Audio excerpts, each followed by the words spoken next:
mokalo chien koro ni thirwa sani koro nyalo bedo ni mbele nyalo bedo ni ber bende giseikore mano mar kawo telono kata ka koro migi.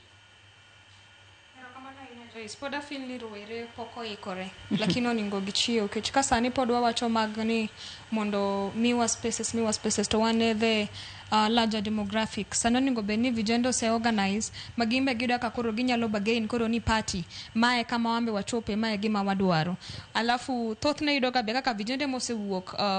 jok ma fight gin mana vijende wete uwon vijana fight vijana mabowo koko kacha mondo embo ketre oko kacha gimoko ngi penji ni be in gi gimoro ineno be in gi yodi be in gi familia so vijendo wuon gine ma oningo gichak gimobilize themselves gi support each other one another mondo koro giyud kaka koro gin one negotiate mbele kacha na do wacho bendo gimoro mane apa ineza doke mano mention something to do with the party to gi broad based government koro penjo nanado penjo jo penyinia ang'o momiyo wane broad based government nikech ODM koso nikech wayie gi agendas mag Ruto to ang'o momiyo wadwa dongi broad based government koro I feel ni mane e penjo moningo wachak penjuri sani kwa wuok nikech chambwa wach mar chambwa kuwuok kende chambwa jomage madhi bedo disadvantaged chama koso in japiny ineno ke jo chama to pod dhi mbele gi gige gi mag chama pod yudo pesa gi mar chama jok mano bedo elected gi chapa pod chamo pesa e ground kocha governors wa mano dhi gi chama pod pesa lal ka no mention something to do with the bursary mar governors nyoro kende no wuoye grupo mar Miuru Bay inte nyathi moro mane yudo 420 something marks in 2023 to no yudo scholarship mar governor nyaka nyoro koro nyathini ni solo ne pesa no tamore ineno koro to magi nyisi mane kama mana nyathi achiel to this is the best performing student in the whole of Nyatike constituency to governor pod scholarship no kuchopi koro wapenjo ndo ngomio wane broad based government wantire nikech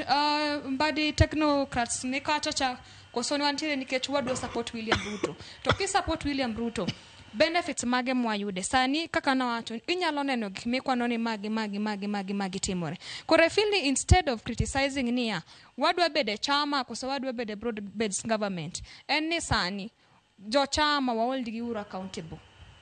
to gi jo sirikal ine sirikal kachin minister mar finance kako ganda wa maka joluere akikonyo wakachacha ineno in kaka minister mar energy ere akikonyo wakachacha in kaka PS mar health in kaka PS mar interior ere aka wa benefit from you lakini kwa chako wacho story mag chama ni chambwa chama to at the end up ni 2027 ochopo to we lose to elections dhimbele to pokwa organize kaka Uganda koro wa makre uru mondo wa organize to vijenda kane wacho vijende wa miuru vijenda opportunities vijenda wa wogoko wa support each other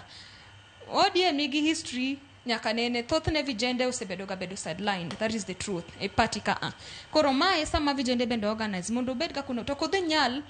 okudhi nyal miu opportunity ka poduno wuon poduno dhao poduka kama untie ukia kata une chama ukia kata une broad based ukia kata unoko koro vijende bo decide